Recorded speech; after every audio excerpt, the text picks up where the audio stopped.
Welcome to TG24 TV. నేను సుమలత. వికారాబాద్ జిల్లా నవాబ్పేట మండలం చిట్టిగిద్ద గ్రామానికి మహేశ్వరం నియోజకవర్గ శాసనసభ్యురాలు మాజీ మంత్రి పి సవితా ఇంద్రారెడ్డి సోమవారం సందర్శించారు. సవితా ఇంద్రారెడ్డి HMDA కార్యాలయంకి వెళ్తున్న సమయంలో RRR రోడ్డు పరిధిలో భూములు కోల్పోతున్న రైతుల సమస్యలను అడిగి తెలుసుకున్నారు. అక్రమంగా అరెస్ట్ అయిన రైతులను ఓదార్చి సమస్యల పరిష్కారం కోసం భరోసా ఇచ్చారు. రైతులతో సన్నిహితంగా మాట్లాడుతూ మీకు బీఆర్ఎస్ పార్టీ మరియు కేసీఆర్ ఎల్లప్పుడూ అండగా ఉంటారని తెలిపారు.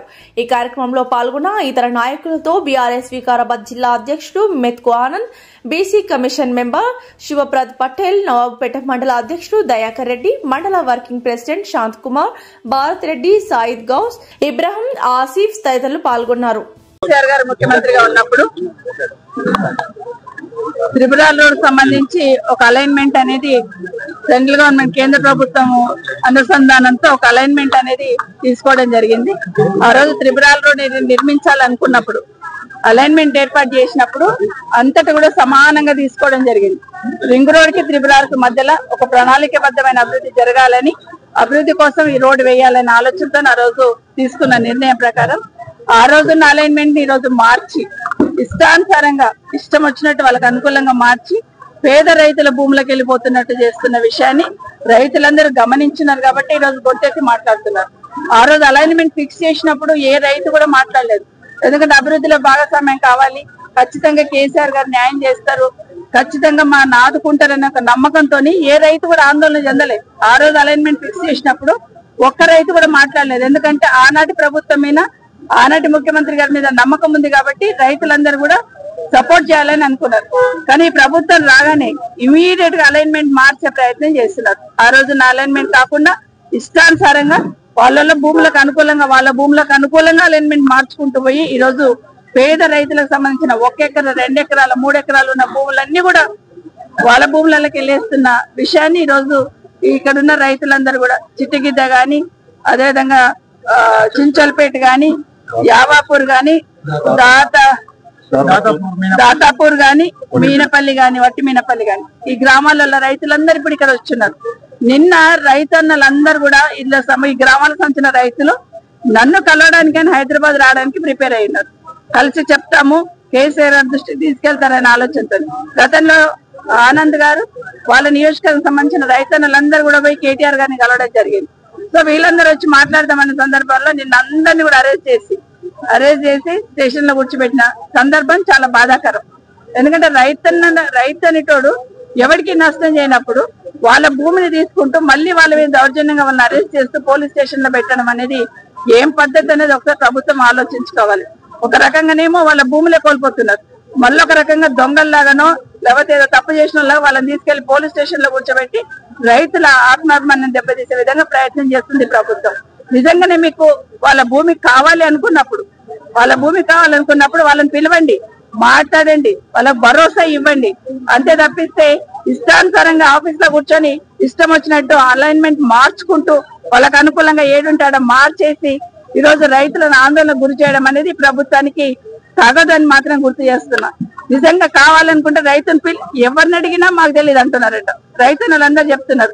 స్థానిక ఎమ్మెల్యేని అడిగితే నాకు తెలియదు అంటున్నారు, స్థానిక స్పీకర్ గారిని అడిగితే నాకు తెలియదు అంటున్నారు, కలెక్టర్ గారిని అడిగితే మాకు తెలియదు అంటున్నారు. అట్లా విధంగా ఇన్ఛార్జ్ మినిస్టర్ గారి దగ్గరికి వెళ్ళారట, మాకు తెలియదు అంటున్నారు. కన్సర్న్ మినిస్టర్ గారి దగ్గరికి వస్తే మాకు తెలియదు. ఎవరిని అడగాలి? రైతుని ఎవరిని అడగాలి? మీరు ఇష్టం వచ్చినట్టు జీవోలు ఇచ్చేస్తే రైతు ఎవరిని అడగాలనేది ఈ ప్రభుత్వానికి ఆలోచన ఉండాలి. దయచేసి ఇప్పటికైనా ఈ ప్రభుత్వం పాత అలైన్మెంట్ ప్రకారమే చేయమని ప్రభుత్వం రైతులందరూ రిక్వెస్ట్ చేస్తా ఉన్నారు. పాత అలైన్మెంట్ ప్రకారమే చేయండి. రైతులను ఇష్టానుసారంగా వేధించొద్దు, వేధిస్తే చూస్తూ ఊరుకోదని మరొకసారి బీఆర్ఎస్ పార్టీ వాళ్ళకి అండగా ఉంటుంది. అన్ని రకాలుగా వాళ్ళని ఆదుకోవడానికి బీఆర్ఎస్ పార్టీ సిద్ధంగా ఉంటుంది. ప్రభుత్వం ఇష్టం వచ్చినట్టు ఏకపక్ష నిర్ణయాలు తీసుకొని వాళ్ళని వేధిస్తామంటే ప్రధాన ప్రతిపక్షంగా ఖచ్చితంగా రైతులకు అండగా ఉంటుంది. అభివృద్ధికి ఆటంకం కలిగించాం, అదేవిధంగా రైతులకు అన్యాయం జరుగుతుంది.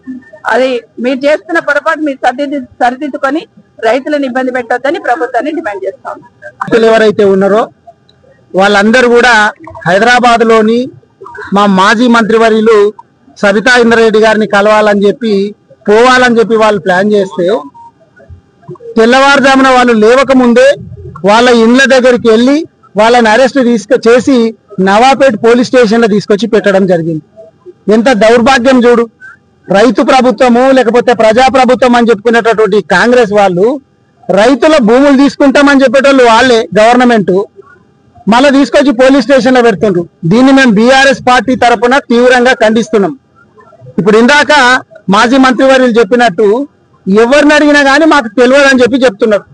ఎంఆర్ఓకి తెలియదు, ఆర్డీఓకి తెలియదు, కలెక్టర్కు తెలియదు, లోకల్ ఎమ్మెల్యేకు తెలియదు, స్పీకర్కు తెలియదు. మరి ఎవరు చెప్పినప్పుడు ఎవరినైతే కనుక్కోవాలి కదా. ఆ కోమటిరెడ్డి వెంకటరెడ్డి గారు ఉన్నారు, వాళ్ళకు కూడా ఏం జరుగుతున్నదో తెలియదు. అంటే మీరు అందరు కలిసి సర్కారు నడిపిస్తుండ్రా లేకపోతే సర్కస్ నడిపిస్తుండ్రా? అవగాహన ఉందా? అసలు రైతులకు ఏం చేసినాం అనేటటువంటిది, ఏం చేస్తున్నాము అనేటటువంటిది అన్న అర్థం పర్థం ఉందా? గతంలో కూడా చాలా అభివృద్ధి కేసీఆర్ గారు చేసినప్పుడు రైతులను కూర్చోబెట్టి మాట్లాడి వాళ్ళు ఏ విధంగా నష్టపోతుండ్రు, వాళ్ళకు నష్టపరిహారం కావచ్చు, లేకపోతే భూమి పోతే భూమి కావచ్చు, ఎక్కడ ఏ విధంగా చేయాలని చెప్పి కూర్చోబెట్టి మాట్లాడి ఇవ్వడం జరిగింది. మేము కూడా ఇప్పుడు అభివృద్ధికి బీఆర్ఎస్ పార్టీ వ్యతిరేకం కాదు, ఇక్కడ ఉన్నటువంటి రైతులు కూడా వ్యతిరేకం కాదు. కానీ మేము ఈ రోజు ఎట్లొచ్చినామో బీఆర్ఎస్ పార్టీ వాళ్ళు వీళ్ళకు రైతులకు అండగా ఎట్లొచ్చినామో కాంగ్రెస్ పార్టీ నాయకులు కావచ్చు, లేకపోతే లోకల్ ఎమ్మెల్యే, స్పీకర్ గారు, వీళ్ళందరు మంత్రులు వచ్చి వీళ్ళని కూర్చోబెట్టి మాట్లాడాల. మీకు ఏం భూమి పోతున్నది, ఎంత పోతుంది, దీనికి పరిష్కారం చేసే బాధ్యత మాదని చెప్పి ఒప్పించి మెప్పించి చేస్తే బాగుంటది తప్ప ఇలా భయభ్రాంతులకు గురి చేసి మీరు ఏం చేసుకుంటారో చేసుకోండి, ఎవరికి చెప్పుకుంటారో చెప్పుకోండి, మేము గుంజుకుంటాం అనే విధంగా దౌర్జన్యం చేస్తే మాత్రము బీఆర్ఎస్ పార్టీ చూస్తూ ఊరుకోదు. కేసీఆర్ గారి సైనికుల్లాగా సబితమ్మ గారి ఆధ్వర్యంలో కూడా మేమందరం కూడా రైతులకు అండగా ఉంటాము. రైతులకు న్యాయం జరిగే వరకు కూడా మేము పోరాడతామని చెప్పి తెలియజేస్తాం. ప్రభుత్వం వచ్చిన తర్వాత డెవలప్మెంట్ కోసం రైతుల భూములు తీసుకుంటే ఎవరం కూడా అబ్జెక్షన్ చెప్పము, రైతులు కూడా వాళ్ళ కోఆపరేట్ చేస్తారు. కానీ ఈరోజు ఏం చేస్తుందంటే ఈ ప్రభుత్వము రైతులు ఎవరైతే భూమి నమ్ముకొని బతుకుతున్నారో వాళ్ళ దగ్గర భూమి గుంజుకొని దందా చేసే ప్రయత్నం ఈ ప్రభుత్వం చేస్తుంది. ప్రభుత్వమే దౌర్జన్యంగా రైతుల దగ్గర భూమి గుంజుకొని వ్యాపారం చేయాలనే ఆలోచన ఈ ప్రభుత్వం చేస్తుంది. ఎందుకంటే ఉదాహరణకి కందుకూరుకి వెళ్తే అన్నోజుగూడలో భూములు తీసుకుంటున్నారు, రావిరాలలో భూములు తీసుకుంటున్నారు, యాచరంలో భూములు తీసుకుంటున్నారు, మోయినాబాద్కి వస్తే ఎన్కేపల్లిలో భూములు తీసుకున్నారు, పెద్ద మంగళారం భూములు తీసుకోబోతున్నారు, లాస్ట్ అస్తేపూర్ లో కూడా మన భూములు తీసుకుని వచ్చినారు. ఇప్పటికైనా అధికారులకు చెప్తా ఉన్నాను, ఇష్టానుసారంగా ప్రభుత్వ ఆదేశం ఉంది కదా అని ఇష్టం వచ్చినట్టు రైతులను కింద స్థాయిలో వాళ్ళకు అబద్ధం చెప్పో లేకపోతే వాళ్ళని భయపెట్టించో రైతుల భూములు గుంజుకోవాలనే ప్రయత్నం దయచేసి అధికారులు చేయకండి. రైతుల ఉసురు ముడితే ఎవరికి కూడా మంచిది కాదు వాళ్ళ కలకల. ఎందుకంటే ప్రతి దగ్గర కూడా భూములు గుంజుకొని ప్రభుత్వం దగ్గర ఏదో మంచి పేరు తెచ్చుకోవాలనే ప్రయత్నం అధికారులు చేస్తున్నారు. దయచేసి రైతులను ఇబ్బంది పెట్టదు. ఒకసారి 3R అంటారు, ఇంకో సైడ్ అక్కడ ఒక రోడ్ అంటారు. దాదాపు ఈ ప్రభుత్వం వచ్చినాక దగ్గర ఒక 5-6 వేల ఎకరాల ల్యాండ్ అక్వైర్ చేస్తుంది ఒక రంగారెడ్డి జిల్లాలోని. ఎటుపోతారు రైతులు? రంగారెడ్డిలో ఉన్న రైతులందరూ ఎటుపోతారు? అందరు పలిసిన వాళ్ళే ఉండరు కదా, అందరు కూడా ఉన్నోళ్ళే ఉండరు కదా. పేద రైతులు ఉన్నారు, 1 ఎకరా 2 ఎకరాలు 3 ఎకరాలు అందరి దగ్గర. అసైన్మెంట్ భూమి ఉన్న వాళ్ళకు, గవర్నమెంట్ భూములలో ఉన్న వాళ్ళకి అప్పనంగా లాగేసుకుంటున్నారు. తాతల నాటి నుండి ఉన్న వాళ్ళని కూడా లాగేసుకుంటున్నారు.